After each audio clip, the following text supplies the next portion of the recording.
Hello दोस्तों, यदि आप भी क्लास 11th का 20 सितंबर को जियोग्राफी का त्रैमासिक परीक्षा देने वाले हैं तो अभी की इस क्लास में क्लास 11th के लिए जियोग्राफी के हम लोग ओरिजिनल क्वेश्चन पेपर का ऑब्जेक्टिव और सब्जेक्टिव क्वेश्चन आंसर देखेंगे। तो यहाँ पर देख सकते हो क्लास 11th क्वार्टरली एग्जामिनेशन सितंबर 2025, त्रैमासिक परीक्षा सितंबर 2025। ये क्लास 11th के लिए जियोग्राफी के ओरिजिनल क्वेश्चन पेपर हैं 20 सितंबर त्रैमासिक परीक्षा यानी क्वार्टरली एग्जाम के लिए।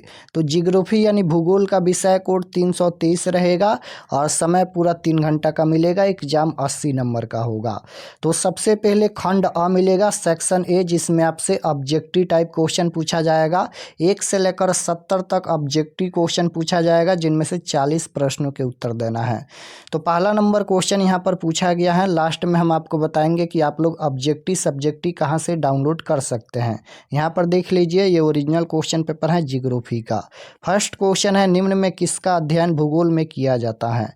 निम्न में से किसका अध्ययन भूगोल में किया जाता है। तो फर्स्ट क्वेश्चन का राइट आंसर ए और बी दोनों हो जाएगा, यानी भौतिक वातावरण और मानवीय क्रिया। Option number C right answer हो जाएगा। क्वेश्चन नंबर 1 का राइट आंसर सी होगा, ए और बी दोनों। क्वेश्चन नंबर 2 पूछा गया है यहाँ पर, निम्न में कौन नवीन तकनीक भूगोल के अध्ययन में प्रयुक्त होता है। तो 2 नंबर क्वेश्चन का राइट आंसर डी हो जाएगा, इनमें से सभी, यानी GIS और GPS और यहाँ पर सुदूर संवेदन, इनमें से सभी इसका राइट आंसर होगा, option number D. Question number 3 पूछा गया है कि भारत किस महाद्वीप में स्थित है। तो भारत जो है वह किस महाद्वीप में स्थित है। तो राइट आंसर हो जाएगा एशिया महाद्वीप में स्थित है, option number B right answer होगा। 4 नंबर क्वेश्चन यहाँ पर पूछा गया है कि किस देश की अवस्थिति निम्न में से किन घटकों को प्रभावित करती हैं। तो राइट आंसर 4 का ऑप्शन नंबर डी हो जाएगा, इनमें से सभी, यानी जलवायु, मृदा, प्राकृतिक वनस्पति, इनमें से सभी हो जाएगा। 5 नंबर क्वेश्चन है, निम्न में कौन एक ग्रीक भूगोलवेत्ता थे। तो राइट आंसर क्वेश्चन नंबर 5 का ये हो जाएगा, यहाँ पर Eratosthenes, option number A right answer होगा। 6 नंबर क्वेश्चन है, निम्न में कौन एक भौतिक स्वरूप है। तो 6 का राइट आंसर ये हो जाएगा, मृदा।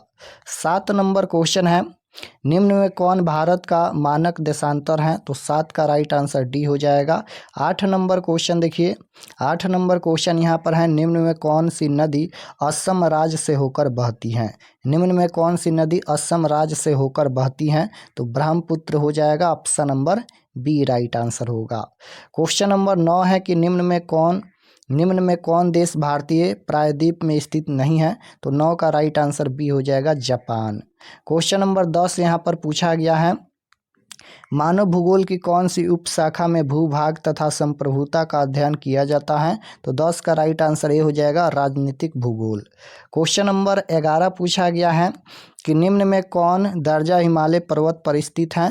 तो 11 का राइट आंसर डी हो जाएगा, इनमें से सभी। क्वेश्चन नंबर 12 है कि जैव भूगोल निम्न में से किन विषयों से जुड़ा हुआ है। तो 12 का राइट आंसर सी हो जाएगा, ए और बी दोनों। 13 नंबर क्वेश्चन है, अंडमान एंड निकोबार द्वीप समूह निम्न में से कहाँ स्थित है।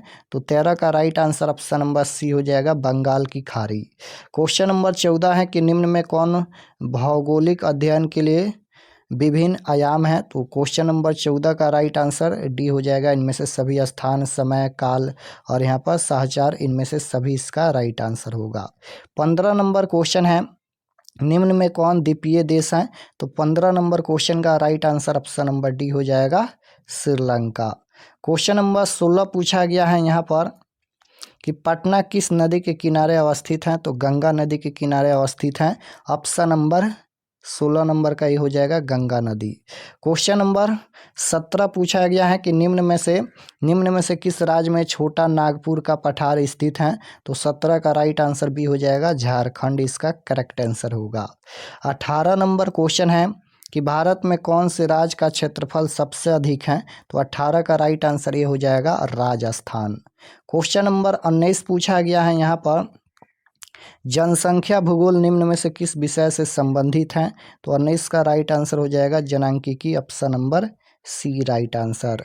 20 नंबर क्वेश्चन है कि हम्बोल्ट किस देश के निवासी थे। तो 20 का right answer option number B हो जाएगा, जर्मनी इसका राइट आंसर होगा। 21 नंबर क्वेश्चन है निम्न में कौन भौतिक भूगोल की उपशाखा नहीं है? तो 21 का राइट आंसर डी हो जाएगा, कृषि भूगोल इसका राइट आंसर होगा, कृषि भूगोल। क्वेश्चन नंबर 22 देखिए पूछा गया है, निम्न में किन तत्वों का अध्ययन अधिवास भूगोल में करते हैं? तो क्वेश्चन नंबर 22 का राइट आंसर सी हो जाएगा, ए और बी दोनों, यानी ग्रामीण अधिवास और नगरीय अधिवास। इनमें से यहाँ पर ए और बी दोनों हो जाएगा, option number C right answer. 23 number question है, निम्न में कौन गंगा नदी की सहायक नदी नहीं है? निम्न में कौन गंगा नदी की सहायक नदी नहीं है? तो राइट आंसर हो जाएगा Koel, option number D right answer होगा। क्वेश्चन नंबर 24 है, निम्न में कौन असम की राजधानी है? तो असम की राजधानी कहाँ है? राइट आंसर हो जाएगा Dispur, option number A right answer. Question number 24 है, निम्न में कौन असम की राजधानी? ये तो हो गया, ऑप्शन नंबर ए होगा 24 का।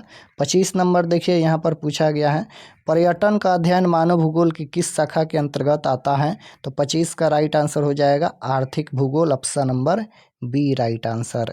26 नंबर क्वेश्चन है, निम्न में कौन भू सूचना विज्ञान से संबंधित तकनीकी हैं? तो 26 का राइट आंसर ए और बी दोनों हो जाएगा, यानी GIS और GPS, इनमें से यहाँ पर ए और बी दोनों हो जाएगा, option number C right answer. 27 number question है, निम्न में कौन जैव भूगोल की एक शाखा है? तो निम्न में कौन जैव भूगोल की एक शाखा है? तो 27 का राइट आंसर डी हो जाएगा, इनमें से सभी, यानी वनस्पति भूगोल, पारिस्थितिक पर्यावरण भूगोल, इनमें से सभी हो जाएगा, option number D right answer.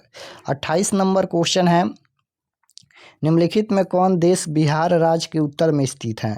निम्नलिखित में कौन देश बिहार राज्य के उत्तर में स्थित है? तो 28 का राइट आंसर ये हो जाएगा, नेपाल इसका करेक्ट आंसर होगा। क्वेश्चन नंबर 29 है कि पटना का प्राचीन नाम क्या था? तो पटना का प्राचीन नाम क्या था? तो पटना का प्राचीन नाम क्या था, ये पूछा गया है, Pataliputra, option number C right answer होगा, पाटलिपुत्र। क्वेश्चन नंबर 30 है, प्रादेशिक भूगोल में किस प्रकार के क्षेत्रों का अध्ययन होता है? तो 30 का राइट आंसर डी हो जाएगा, इनमें से सभी, यानी सूक्ष्म क्षेत्र, मध्यम क्षेत्र, बृहद क्षेत्र, इनमें से सभी इसका राइट आंसर होगा, option number D. 31 number question है कि मृदा जनित किस घटक के बनने की प्रक्रिया को कहते हैं?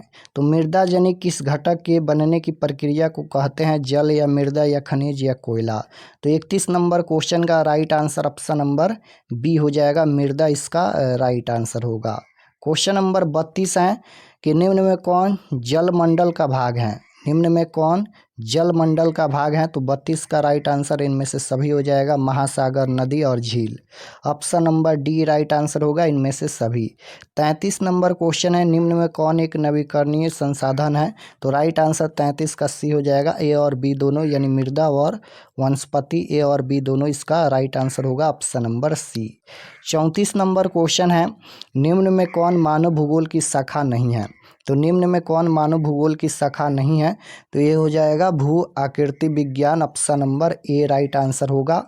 35 नंबर क्वेश्चन है, निम्न में कौन पर्यावरण संरक्षण का एक रूप है? तो राइट आंसर 35 का डी हो जाएगा, इनमें से सभी, जल प्रदूषण, वायु प्रदूषण, मृदा प्रदूषण, इनमें से सभी राइट आंसर होगा, ऑप्शन नंबर डी।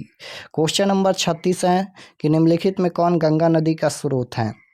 निम्नलिखित में कौन गंगा नदी का स्रोत है? तो गंगोत्री हो जाएगा, option number A right answer होगा। क्वेश्चन नंबर 37 है, निम्न में किस राज्य में रेगिस्तान पाया जाता है? तो राइट आंसर हो जाएगा, राजस्थान में रेगिस्तान पाया जाता है, option number C right answer. 38 number question देखिए पूछा गया है यहाँ पर, 38 नंबर क्वेश्चन यहाँ पर देखिए, सौर मंडल में कितने ग्रह हैं? तो सौर मंडल में कितने ग्रह हैं? 8 हो जाएगा, option number B right answer. सौर मंडल में कितने ग्रह हैं? 8। क्वेश्चन नंबर 39 है यहाँ पर, बिग बैंग सिद्धांत निम्न में से किससे संबंधित हैं? तो राइट आंसर 39 का ऑप्शन नंबर बी हो जाएगा, ब्रह्मांड की उत्पत्ति, option number B right answer. 40 number question देखिए यहाँ पर पूछा गया है, पृथ्वी की उत्पत्ति से संबंधित निहारिका परिकल्पना किसने दी? तो राइट आंसर 40 का ऑप्शन नंबर सी हो जाएगा। ए और बी दोनों correct answer option number C होगा। तो 40 क्वेश्चन का ही आंसर देना है। हम 40 क्वेश्चन बता दिए हैं। अब चलिए हम आपको बताते हैं कि आप लोग क्वेश्चन पेपर कहाँ से डाउनलोड कर सकते हैं। और चैनल पर नए होंगे तो चैनल को आप लोग ज़रूर सब्सक्राइब कर लीजिएगा, क्योंकि अभी कुछ देर में हिंदी और इंग्लिश का क्वेश्चन पेपर हम अपलोड करेंगे। तो आप लोग चैनल को ज़रूर सब्सक्राइब कर लीजिएगा। चलिए बताते हैं आप लोग क्वेश्चन पेपर कहाँ से डाउनलोड कर सकते हैं। तो objective subjective question answer download करने के लिए गूगल पर चले आना है और आपको सर्च करना है RK एक्सपर्ट क्लासेस। गूगल में आना है और आपको सर्च करना है RK एक्सपर्ट क्लासेस। तो जैसे ही गूगल पर सर्च करेंगे RK एक्सपर्ट क्लासेस, तो आपके सामने फर्स्ट पेज आएगा इस प्रकार से। इस पर आपको क्लिक करना है। तो चलिए हम क्लिक करते हैं। क्लिक करने के बाद ये ओपन हो जाएगा और ओपन होने के बाद आपको नीचे आना है क्लास 11th के सेक्शन में जियोग्राफी का क्वेश्चन पेपर डाउनलोड करने के लिए। तो यहाँ पर ये ओपन हो रहा है और ओपन होने के बाद आपको क्लास 11th के सेक्शन में आएंगे। यहाँ पर नीचे आएंगे तो यहाँ पर देखिए ये क्लास 11th का सेक्शन है और नीचे आएंगे तो क्लास 12th का भी सेक्शन मिल जाएगा। क्लास 12th वाले बच्चे यहाँ पर क्लास 12th का जियोग्राफी का क्वेश्चन पेपर इस पर क्लिक करके देख सकते हैं। और क्लास 11th के लिए यहाँ पर देखिए क्लास 11th का ये सेक्शन है। यहाँ पर देखिएगा तो 20 सितंबर class 11th geography question paper quarterly exam 2025, इस पर आपको क्लिक करना है। जैसे ही क्लिक करेंगे ये ओपन हो जाएगा। नीचे आएंगे तो यहाँ पर देखिए सब्जेक्ट जियोग्राफी का पेज खुला है। एग्जाम डेट 20 तारीख को होने वाला है। नीचे आएंगे तो ये रूटीन दिया गया है और ये सभी परीक्षा से संबंधित जानकारी है, इसको आप लोग पढ़ लीजिएगा। और यहाँ पर देखिए class 11th geography objective answer की आपके सामने यहाँ पर ऑब्जेक्टिव का आंसर अपडेट कर दिया गया है, देख सकते हो। यहाँ पर 1 का C 2 का D ऑब्जेक्टिव का आंसर यहाँ पर अपडेट कर दिया गया है। और नीचे आएंगे तो यहाँ पर देखिए डाउनलोड पर क्लिक करके सब्जेक्टिव का PDF भी डाउनलोड कर सकते हैं। तो यहाँ से आकर आप लोग जियोग्राफी का क्वेश्चन पेपर डाउनलोड कर सकते हैं। क्लास 12th के लिए यहाँ पर क्लिक करके क्लास 12th जियोग्राफी का क्वेश्चन पेपर भी डाउनलोड कर सकते हैं।